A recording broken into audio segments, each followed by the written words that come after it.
2025ஆம் ஆண்டு நடக்கக்கூடிய இரண்டாவது மற்றும் கடைசி சூரிய கிரகணமானது செப்டம்பர் 21ஆம் தேதி ஞாயிற்றுக்கிழமை அன்னைக்கு நிகழ இருக்குதுங்க. இந்த கிரகணம் பார்த்தீங்கன்னா மகாலய அமாவாசை நாளில் நிகழ இருக்குது. அந்த வகையில் கிரகணத்தன்னைக்கு உண்டாகக்கூடிய இந்த யோகம் பார்த்தீங்கன்னா எந்த 4 ராசிக்காரர்கள் வாழ்க்கையில் என்ன மாதிரியான பலன்களை கொண்டு வரும், என்ன மாதிரியான மாற்றங்களை கொண்டு வரும், இந்த 4 ராசிக்காரர்கள் எப்படிப்பட்ட பலன்களை பெற போகிறாங்க என்பதை பற்றிய சுவாரஸ்யமான தகவல்களை தெரிஞ்சுக்கலாம். வீடியோவை ஸ்கிப் பண்ணாமல் முழுசாக பாருங்கள்.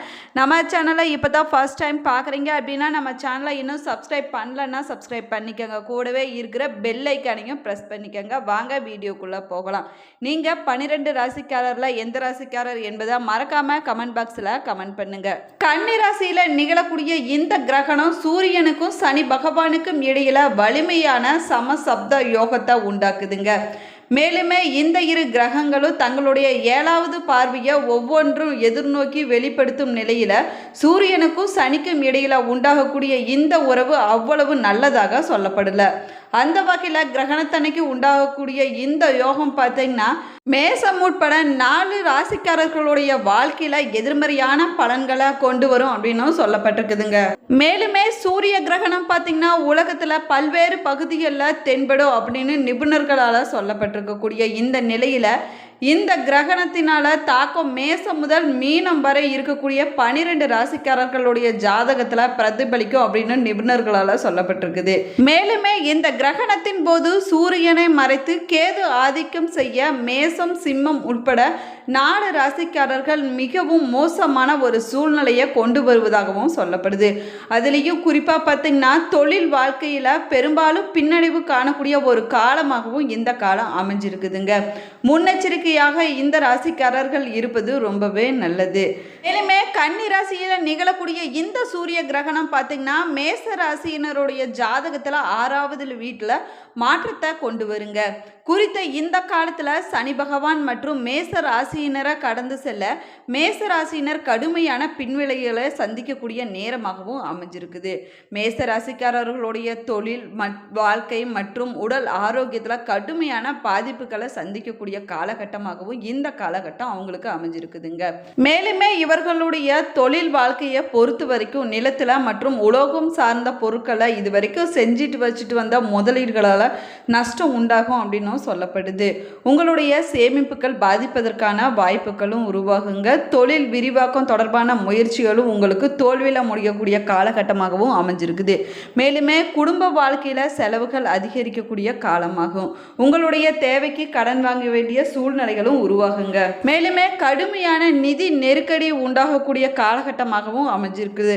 உங்களுடைய மன வேதனைகள் அதிகரிக்கக்கூடிய காலமாகும். வாழ்க்கை முன்னால் இருந்ததை காட்டிலும் மோசமான மாற்றத்தை சந்திக்கக்கூடிய சூழ்நிலைகளும் உங்களுக்கு உருவாகுங்க. எனவே இந்த மேச ராசிக்காரங்க முன்னெச்சரிக்கையாக இருப்பது ரொம்பவே நல்லதுங்க. நிகழக்கூடிய இந்த சூரிய கிரகணத்தினால சிம்ம ராசிக்காரங்க என்ன மாதிரியான பலன்களை பெற போறாங்கன்னு பார்க்கலாம் வாங்க. சிம்ம ராசிக்காரங்களுடைய ஜாதகத்தில் 2வது வீட்டில் மாற்றத்தை கொண்டு வரும் இந்த கிரகணமானது அவர்களுடைய உடல் நலம் சார்ந்த பிரச்சனைகளை அதிகரிக்க செய்யக்கூடிய நேரமாகுங்க.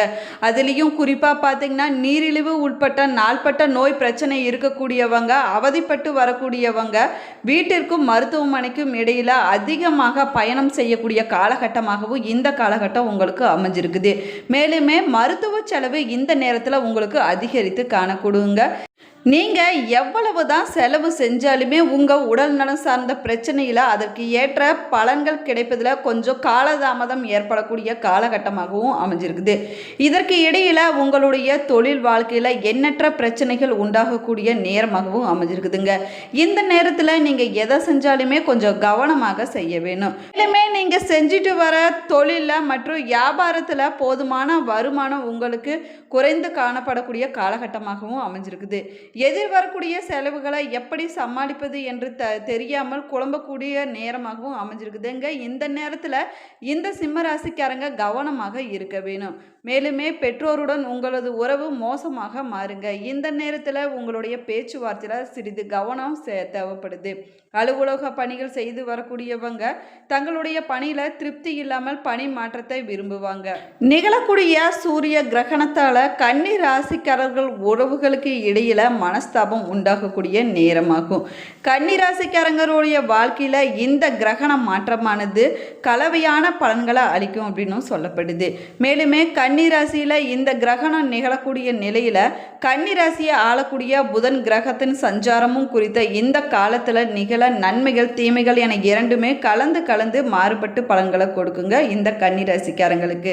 மேலுமே நிகழக்கூடிய சூரிய கிரகத்தின் தாக்கம் பார்த்தீங்கன்னா கன்னி ராசியின் குடும்ப வாழ்க்கையில எதிர்மறையான தாக்கத்தை உண்டாகக்கூடிய சூழ்நிலைகளை ஏற்படுத்தும். அதுலேயும் குறிப்பாக பார்த்தீங்கன்னா காதல் வாழ்க்கையில பிரச்சனைகள் அதிகரிக்கக்கூடிய நேரமாகும். மேலுமே பேச்சுவார்த்தைகளை இந்த நேரத்தில் கன்னிராசிக்காரங்க குறைத்து கொள்வது ரொம்பவே நல்லதுங்க. திருமணம் முடிந்தவங்க வீட்டில் 3ஆம் நபரின் தலையீடு அதிகரிக்கும். நெருங்கிய உறவுக்கு கைமாறாக நீங்கள் கொடுத்த பணம் உங்கள் குடும்ப வாழ்க்கையில் காணப்படக்கூடிய மன அமைதியை பாழாக்கும் அப்படின்னு சொல்லப்படுது. அதனால தான் இந்த கன்னிராசிக்காரங்க இந்த நேரத்தில் எச்சரிக்கையாக இருக்க வேணுங்க. பதற்றத்தை கொஞ்சம் நீங்கள் இந்த நேரத்தில் தவிர்த்து கொள்வது ரொம்பவே நல்லது. குறித்த இந்த காலகட்டத்தில் நீங்கள் அவசர முடிவுகள் எதுவுமே எடுக்காதீங்க. சற்று நீங்கள் எந்த முடிவை எடுப்பதா இருந்தாலுமே சற்று தள்ளி போட்டு நீங்கள் எடுப்பது உங்களுடைய வாழ்க்கையில் பலவிதமான மாற்றங்களை கொண்டு வரும். அதுலேயும் குறிப்பாக பார்த்தீங்கன்னா பணம் சம்பந்தப்பட்ட விஷயத்தில் கொஞ்சம் நீங்கள் நிதானமாகவும் சிந்தித்து முடிவெடுப்பது ரொம்பவே சிறப்பான பலன்களை கொடுக்குங்க. மேலுமே கன்னிராசிக்காரங்க இந்த நேரத்தில் நீங்கள் பேசும்போது கவனமாக பேச வேணுங்க. கும்பராசிக்காரர்களுடைய ஜாதகத்தில் 8வது வீட்டில் தாக்கத்தை உண்டாக்கக்கூடிய இந்த சூரிய கிரகணமானது அவர்களுடைய கடின உழைப்பாளியாக மாற்றக்கூடிய சூழ்நிலைகளை உண்டாக்குங்க. மேலுமே இவங்க பணி செய்யக்கூடிய இடத்துல காணப்படக்கூடிய சவால்களை தங்களுடைய திறமையால் சமாளிக்கக்கூடிய காலகட்டமாகவும் இந்த காலகட்டம் அவங்களுக்கு அமைஞ்சிருக்குது. இருந்தாலும் அதற்கான பலன்கள் கிடைப்பதில் கொஞ்சம் சற்று காலதாமதம் ஆகுங்க. உற்சாகத்தை இந்த நேரத்தில் இழக்கக்கூடிய நேரமாகவும் அமைஞ்சிருக்குது. அடுத்து என்ன செய்வது என தெரியாது குழம்பி நிற்கக்கூடிய சூழ்நிலைகளும் உருவாகும் இந்த நேரத்தில் கும்பராசிக்காரங்களுக்கு. மேலுமே தொழில் வாழ்க்கையில் சவால்கள் அதிகரிக்கக்கூடிய நேரமாகவும் அமைஞ்சிருக்குதுங்க. குடும்ப வாழ்க்கையில் நிதி சார்ந்த பிரச்சனைகள் அதிகரித்து காணக்கூடிய காலகட்டமாகும். வீட்டில் இருக்கக்கூடிய பெரியவங்க உடல் நலனில் உண்டாகக்கூடிய சின்ன சின்ன பிரச்சனைகள் மருத்துவ செலவுகள் அதிகப்படுத்துங்க. கையில் இருக்கக்கூடிய கையிருப்பு முழுவதுமாக குறையக்கூடிய சூழ்நிலைகளும் உண்டாகும். எனவே இந்த நேரத்தில் கும்பராசிக்காரங்க கொஞ்சம் கவனமாக இருக்க வேணும். மேலுமே வீட்டிலையும் வேலை செய்யக்கூடிய பணியிடத்திலையும் எதிரிகள் அதிகமாக சம்பாதிக்கக்கூடிய காலகட்டமாகும். இந்த கும்பராசிக்காரர்களுடைய உடல் ஆரோக்கியம் தொடர்பான பிரச்சனைகள் உண்டாகுங்க. அதுலேயும் குறிப்பாக குடல் ஆரோக்கியம் சார்ந்த பிரச்சனைகள் உண்டாகுங்க. எனவே இந்த நேரத்தில் நீங்கள் எச்சரிக்கையாக இருப்பது ரொம்பவே நல்லதுங்க. செப்டம்பர் 21 நிகழக்கூடிய இந்த சூரிய கிரகணம் பார்த்திங்கன்னா இந்திய நேரப்படி செப்டம்பர் 21 இரவு 10:59 மணிக்கு தொடங்கி செப்டம்பர் 22 அதிகாலை 3:23 வரை கிரகணமானது நிகழ இருக்குதுங்க. செப்டம்பர் 22 நள்ளிரவு 1:11 மணிக்கு கிரகணமானது முழுமையாக பார்க்க முடியும் அப்படின்னு சொல்லப்படுது. இந்திய நேரப்படி இரவு நேரத்திலேயே கிரகணம் நிகழ இருப்பதால் இந்த கிரகணத்தை இந்தியாவில் பார்க்க முடியாதுங்க. இந்த கிரகணம் பார்த்தீங்கன்னா பகுதி நேர கிரகணமானது நிகழ இருக்குது. இந்த சூரிய கிரகணம் பார்த்தீங்கன்னா இந்தியாவில் தெரியாது அப்படின்னு சொல்லப்பட்டிருக்குது. ஆனால் தெற்கு பசிபிக் பெருங்கடல், நியூசிலாந்து, ஆஸ்திரேலியா, ஆப்பிரிக்கா, இந்திய பெருங்கடல், அட்லாண்டிக் பெருங்கடல், தென் பெருங்கடல் போன்ற பல இடங்களில் தெரியும் அப்படின்னும் சொல்லப்பட்டிருக்குதுங்க. அது மட்டும் இல்லாமல் பாலிசீனியா, மெலோனேசியா மற்றும் நோர்போக் தீவு மற்றும் வெலிங்ஸ்டன் மற்றும் நியூசிலாந்து போன்ற நாடுகளில் தெரியும் அப்படின்னும் சொல்லப்பட்டிருக்குது. செப்டம்பர் 22 காலை கிரகணம் முடிவடைந்தவுடன் மஞ்சள் மற்றும் கல்லுப்பு கலந்த நீரில் உங்களுடைய வீட்டை நீங்கள் சுத்தம் செய்ய வேணுங்க. அதற்கு பிறகு நீங்களும் குளிக்க வேணும். மேலுமே நீங்கள் செய்யக்கூடிய வழக்கமான பூஜைகளை நீங்கள் செய்து முடித்த பிறகு கொழுப்படிகளை அடக்கி அதற்கு பிறகு பொம்மைகளை நீங்கள் வைக்கலாங்க. செப்டம்பர் 22ஆம் தேதி அதிகாலையிலேயே அமாவாசை திதியும் முடிவடையுதுங்க. அதனால் சூரிய கிரகணம் நிகழக்கூடிய செப்டம்பர் 21ஆம் தேதி பகலிலும் இரவிலும் நீங்கள் மந்திர ஜபம் செய்வது ரொம்ப ரொம்ப சிறப்பானதாக சொல்லப்பட்டிருக்குது. மேலுமே கிரகணம் நிகழக்கூடிய நேரத்தில் உங்களுடைய இஷ்ட தெய்வத்தை மனதார வேண்டிக் கொள்ள வேணுங்க. உங்களுடைய குல தெய்வத்தையும் மனதார வேண்டிக் கொள்ள வேணும்.